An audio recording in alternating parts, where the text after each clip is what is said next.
اعوذ باللہ من الشیطان الرجیم بسم اللہ الرحمن الرحیم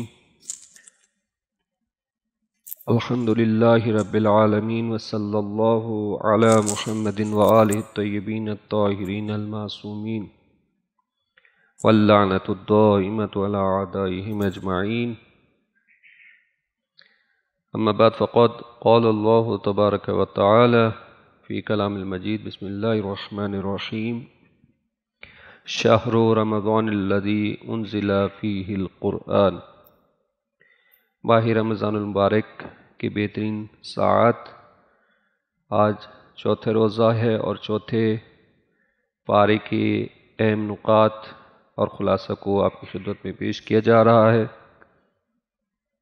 چوتھے پارے کو دو حصوں میں تقسیم کیا جا سکتا ہے، سورہ آل عمران کا بقیہ حصہ اور سورہ نساء کا ابتدائی حصہ۔ سورہ آل عمران کے بقیہ حصے میں 5 اہم باتوں کی طرف اشارہ ہے۔ خانہ کعبہ کے فضائل کو بیان کیا گیا، باہمی جوڑ اور اسی طرح امر بالمعروف اور نہی عن المنکر کا بیان ہے، 3 غزوات کا تذکرہ ہے اور کامیابی کے 4 اصول بیان کیے گئے ہیں۔ فرمایا کہ یہ سب سے پہلی عبادت گاہ ہے خانہ کعبہ، اور اس میں واضح نشانیاں ہیں، جیسے مقام ابراہیم ہے، جو حرم میں داخل ہو جائے اسے امن حاصل ہو جاتا ہے، اور باہمی جوڑ کے حوالے سے بھی تذکرہ ہے کہ اللہ تعالیٰ کی رسی کو مضبوطی سے تھامے رکھو اور تفرقہ نہ کرو، اور تیسری بات امر بالمعروف اور نہی عن المنکر کے حوالے سے ہے کہ بہترین امت لوگوں کو نفع رسانی کے لیے نکالی گئی ہے اور آمادہ کی گئی ہے، اور بھلائی کا حکم دیتی ہے اور برائی سے روکتی ہے اور اللہ پر ایمان رکھتی ہے، یعنی وہی امت بہترین امت ہوگی جو امر بالمعروف اور نہی عن المنکر پر عمل کرے۔ 3 غزوات کا تذکرہ ہے، غزوہ بدر، غزوہ احد اور غزوہ حمراء الاسد، اور کامیابی کے 4 اصول بیان کیے گئے ہیں کہ صبر کرو، ایک دوسرے کو صبر کی تلقین اور مرابطہ، آپس میں ارتباط رکھو، مومنین آپس میں رابطہ رکھیں، اور تقوی کا بیان ہے۔ اس پارے کا دوسرا حصہ سورہ نساء ہے کہ سورہ نساء کا ابتدائی حصہ اس پارے میں بیان ہوتا ہے، اور 4 باتیں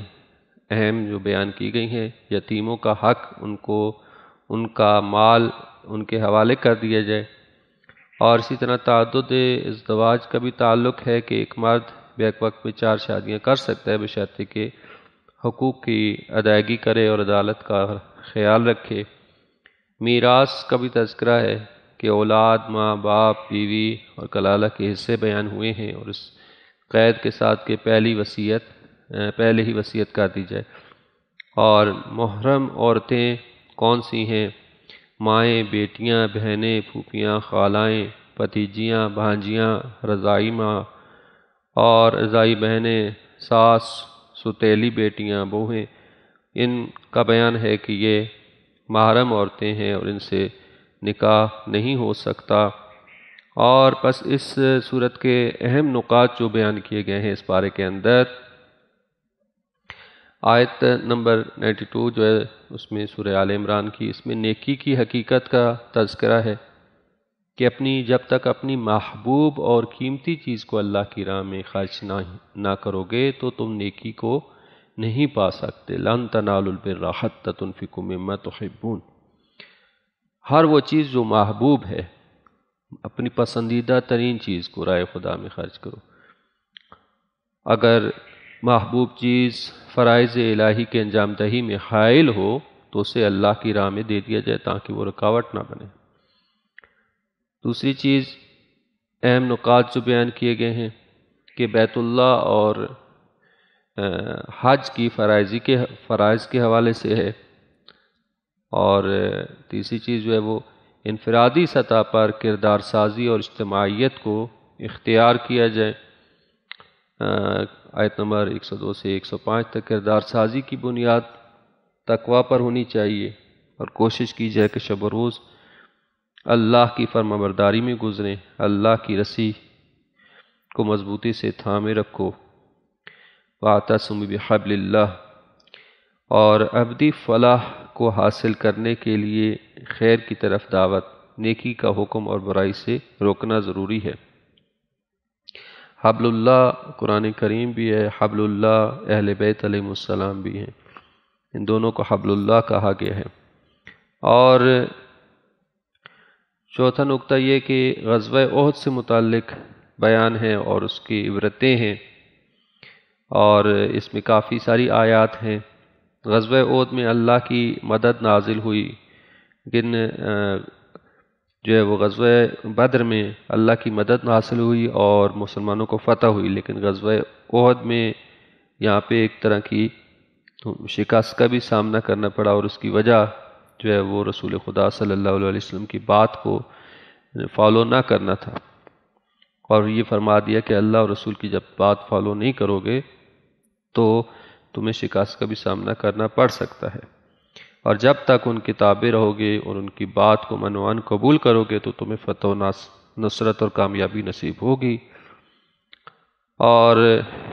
ایک اور اہم نقطہ جو اس میں موجود ہے، مغفرت حاصل کرنے کے لیے مطلوبہ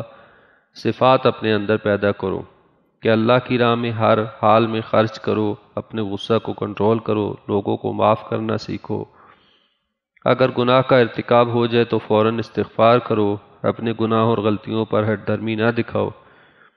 اور کچھ دعائیں جو ہیں وہ اسی طرح آیت نمبر 147 میں مومن کی دعا اور تذکرہ ہے، اور اس کے بعد یہ بھی بیان ہے کہ ہر ذمہ دار اور مسئول کو شفیق اور محبت کرنے والا اور نرم دل ہونا چاہیے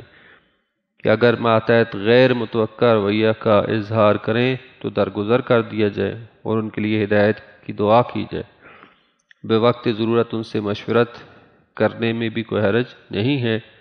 لیکن مشاورت کو منوان ماننے کے پابند نہیں ہے، بلکہ آپ اللہ تعالیٰ پر توکل کرتے ہوئے